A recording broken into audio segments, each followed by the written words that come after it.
Favaka asika tompoko. Faly zay Jesosy tompo manana anao. Fa na dia mpanjaka be voninahitra azy ianao, dia manetry tena manatona anay, ary ny olitra aminay ny soa rehetra avy aminao. Dia tsinona fa ny famelan-keliko sy ny fiainana mandrakizay. Faly zay manana anao. Dia teriso mandrakariva aminao zay, ary tario zay hiaino anao tokoa, satria teny fiainana ny teninao. Ary taio zay mba nampiraisina velona tokoa aminao, satria tsy maefa ninninno zay, ary tsy mahajoro raha toka tsy manana anao. Amin'ny ranomasina sy mavonjona tana izany Jesosy. Amen. Ny tenin'Andriamanitra zay novidiana fomba iresana antsika amin'ny fimanantsika ho amin'ny fandraisana amin'ny heriny, dia hitantsika eo amin'ny Apokalipsy 4 ka ny 9 ihany. Apokalipsy 4 9 ihany, mivaky toy izao amin'ny aran'i Jesosy. Indro efa mitsangana eo am-baravarana aho ka mandondona, raha misy mihaino feko ka mamoha ny varavarana, dia hiditra ao aminy aho ka iara-misakafo aminy, ary izy amiko. Amen. Efa itsika loatra ry havana ity tenin'Andriamanitra ity. Jesosy mandondona eo am-baravarany fotsika. Jesosy mandondona eo am-baravarany fotsika. Izany no midika fa misy fotoana variana isika ka any ivelany Jesosy. Kanefa noho ny fitiavany sy noho ny fahasoavany dia indro fa tamy izy mandondona, satria te-toetra ao amintsika izy. Ary tsy hoe te-toetra amintsika ihany, fa hizara ihany koa ny soa rehetra avy aminy. Ambarana eto, fa raha misy mihaino ny feony mamoha azy, dia hiditra ao aminy aho ka hiara-misakafo aminy. Ny zavatra hitantsika eo amin'ny fiainantsika andavanandro, isika izay tonga mamanga ny fianakaviantsika, isika no rosoana sakafo. Fa eto kosa dia mifanohitra amin'izay fa Jesosy ilay mandondona, Jesosy ilay mivahiny eo amintsika, izy no manolotra antsika sakafo. Inona sakafo atolony antsika? Sakafo ny atolony antsika dia sakafo mahavelona, sakafo mampahery antsika, satria fantany fa misy fotoana izay mareraka antsika.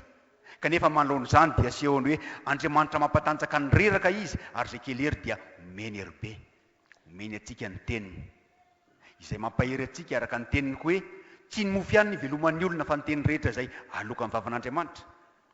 Saingy omeny antsika ihany koa ny tena mandrany eo amin'ny fanasan'ny tompo, mba ahafahantsika mandrakariva mitoetra amin'ny finoana azy, ary ahafahantsika ihany koa miaina amin'ny mahazanak'Andriamanitra antsika.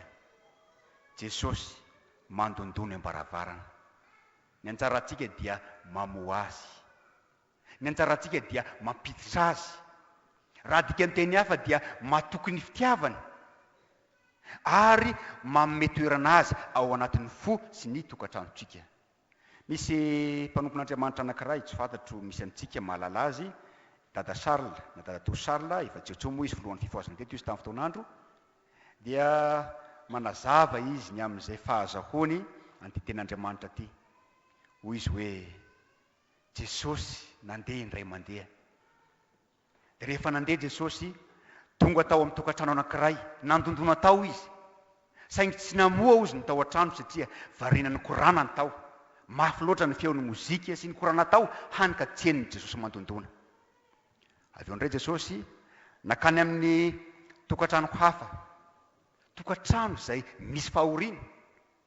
Kanefa tsy nandre azy nandondona ihany koa ny tokantrano tao, satria nitabataba loatra ny feon'ny olona ntomany tao, hany ka tsy henony Jesosy mandondona. Avy eo indray izy nakany amin'ny tokantrano hafa. Ny tokantrano hafa ty indray, tokantrano mikorotana, nitabataba izy mianakavy mifamaly, hany ka rehefa nandondona Jesosy, tsy henony izy mandondona. Moa ve tsy miatra amintsika izany amin'ny fotoana sasany? Fa variana loatra mikorana antsika, variana amin'ny fiainana zao tontolo izao tsika, hany ka tsy henontsika Jesosy mandondona. Variana ihany koa miondrika antsika amin'ny fahoriana, hany ka tsy mahita fa Jesosy mandondona, te hampahery antsika.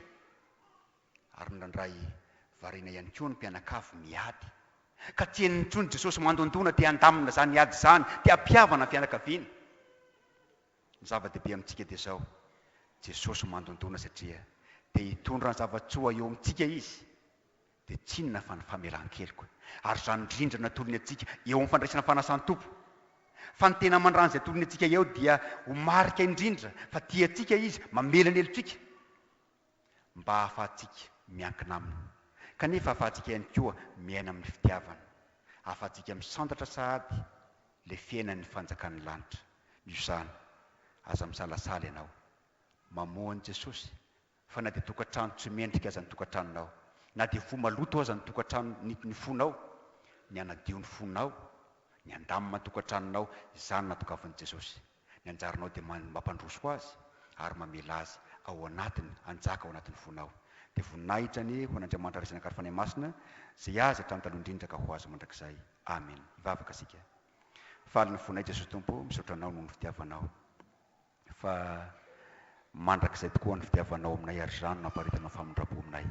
Tario izay atoky izany fitiavanao izany, ary tario ihany koa izay ho tianao mihoatra ny zavatra rehetra. Amin'ny ranomasina sy mafonjy ny tena izany Jesosy. Amen.